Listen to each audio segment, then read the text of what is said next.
Hello everyone, Psychotic Rodent here, and I finally got able to do recordings. So expect speed paints and other things from me in the future. Well, on Facebook I've been having questions about how I did the shading for my rat character, Psychotic Rodent. And, it's honestly a really simple method, but I just decided to do a tutorial on how to do it. So over here I have basically just a copy of the coat that she is wearing, and to start off, what we are going to do is we are going to fill in a base color and choose whatever color you want. Oh dear. For this, I think I'm just going to use the color here. So, I'm just going to use, oops, forgotten. I'm going to go to layers and get a new layer and put it under this one.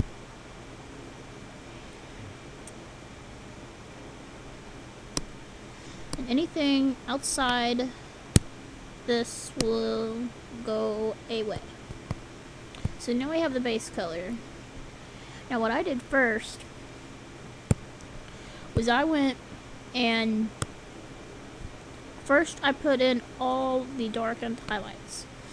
So I'm going to find so I'm going to get the color of my shadows, and in this case it was going to be a dark blue. So basically you just want to put anywhere that the dark areas would hit, and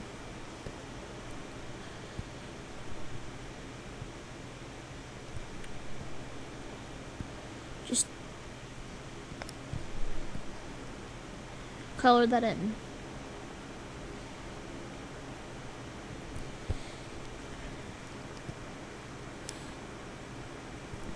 Now I know this is like, ugh, boring. But I mean, you can skip to this part. You can skip ahead if you need to.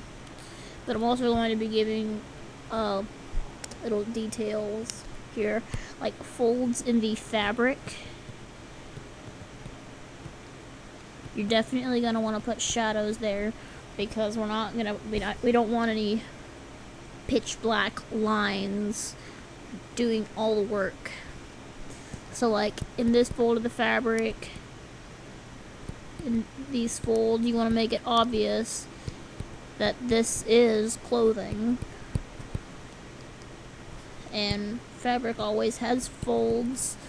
Now the only time I can think that you're not going to use this is if you're like doing some sort of like spandex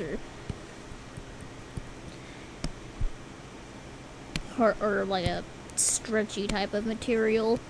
But in this case, that's not what's going on.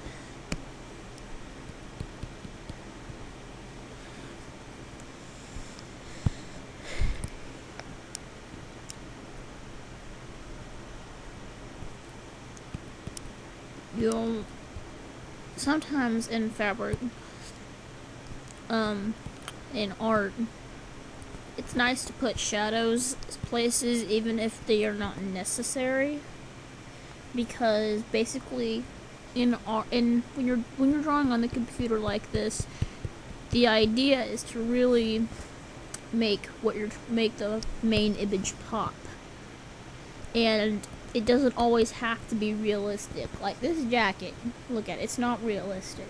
It's just a cartoon jacket.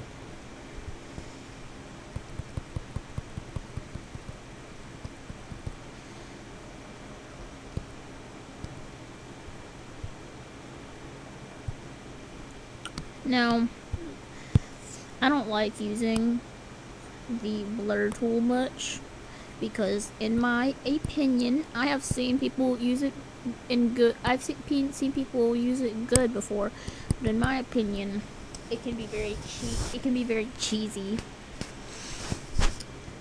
But sometimes what I'll do is I'll go and I'll blur it, and then I'll go back over it like this, and kind of get a blended look, but then it's solid at the same time. Now what I did after that is I added a layer, and I kind of, whoops, wrong. I used a highlight. No, I didn't. I used soft. And I kind of just went over here and highlighted any dark, extra dark areas.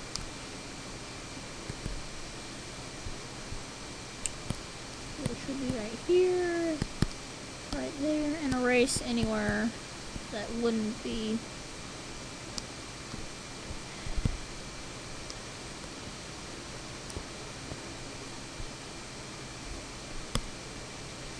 And you can always adjust how visible that is.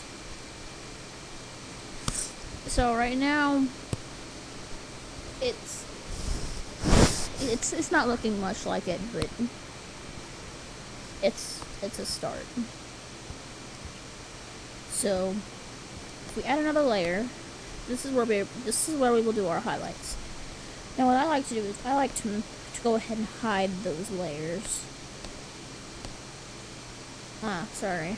I accidentally put the darks in the same layer. That's alright. So, I used a very light, basically like the color as if you were to look up at the sun.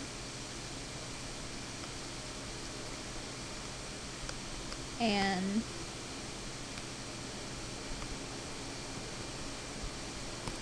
I kind of just went around first and highlighted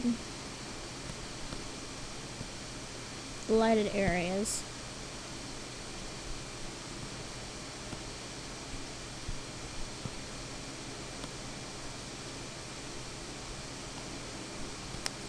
Kind of blended it out a little bit because light does blend. Shadows do too, but I don't know, I'm just not comfortable with it. I'm weird like that. Then I'm going to go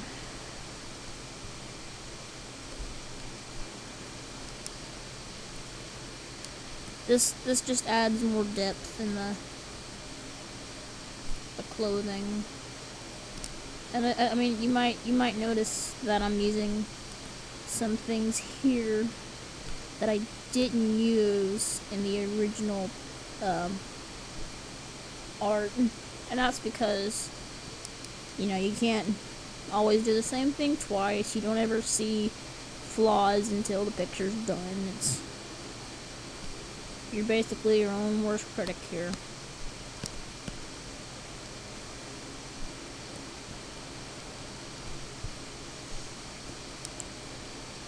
This is where I like to, the folds are really fun in my opinion, because you really get to let those stand out, and they're just really good for testing with.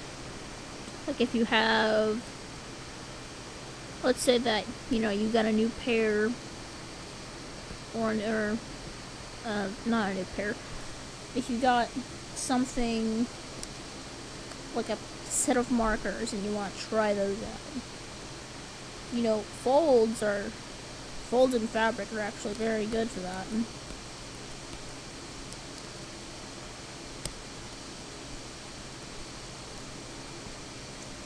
Now, of course, this is very bright, so we can always tone that down a little bit.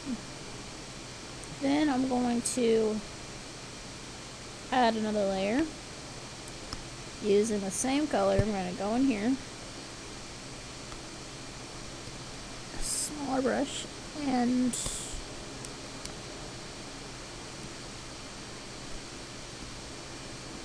you probably want to use a 1. Oh, the program I'm using here, if you were wondering, is Amiga Studio, Manga Studio 5. And you can get it at Smith Micro, and it's really worth it. Everyone uses paint tool Sai, SAI. I don't know exactly how to say it, but this one is cheaper, and I really like it.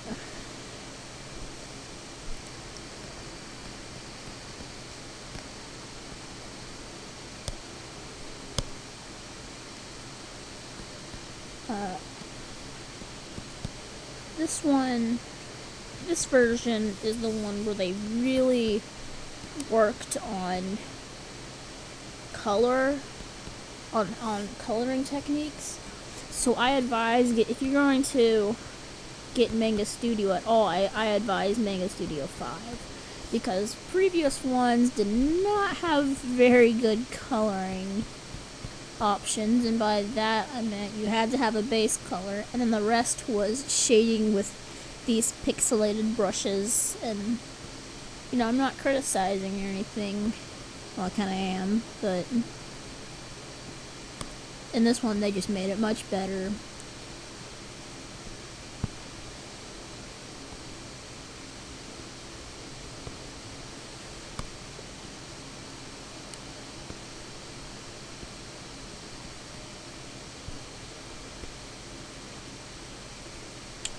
Now, let's see, what else did I do here? I also went and did this side as if there was a light background, and maybe there was a light around here shining up from the back slightly, giving it a lighter look over here, but like the light is going past it.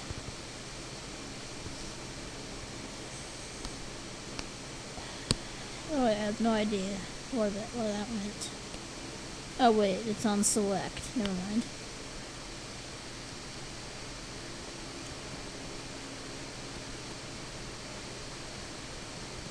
But as if a light were right here, going right past it.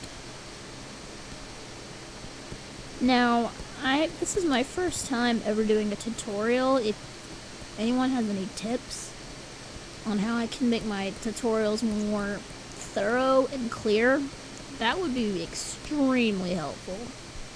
I tried explaining to someone the technique through Messenger, and that was pretty difficult, because basically what I did was I just went through pictures, deleting layers of this one,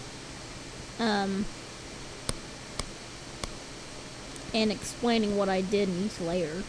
And I mean, it wasn't really bad, but you know, I mean, they got the idea of it, but I just knew that I could have been better. And sometimes I like to go in and highlight these folds as well to make them stand out.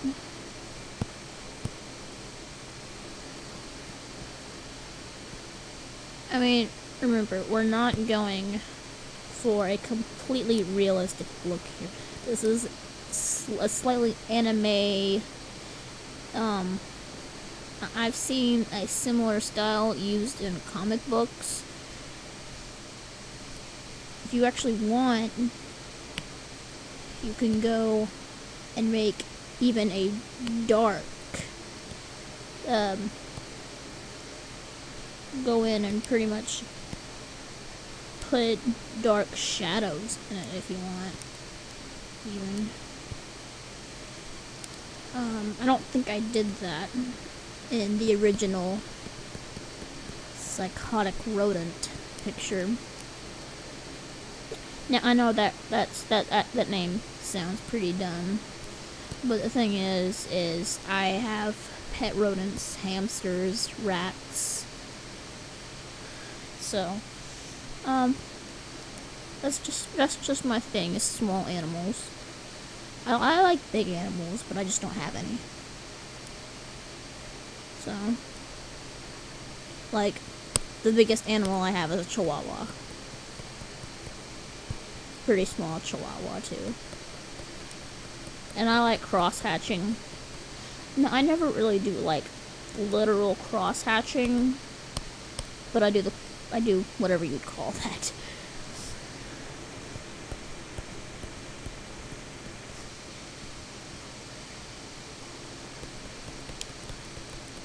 I often try to do good, and this is really annoying me right here. Is it this one? Okay, so yeah, we add the shadow layer. What are the highlights? The highlights are... Okay, this one. This is really starting to annoy me here.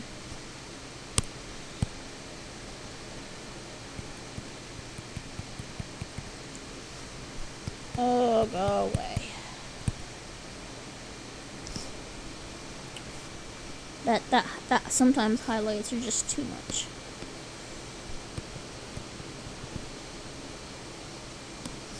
And they get annoying. Okay. So, I think that's about it. And if you see any faults, I mean, I'm sure that you can find a way to fix it. Because, you know what I said, you don't ever see the faults until you're done and it's all uploaded and everything. But, you know, that's the thing about art, is finding how you like to do things. So, expect more videos in, speed paints. So, I hope you guys like this. Bye.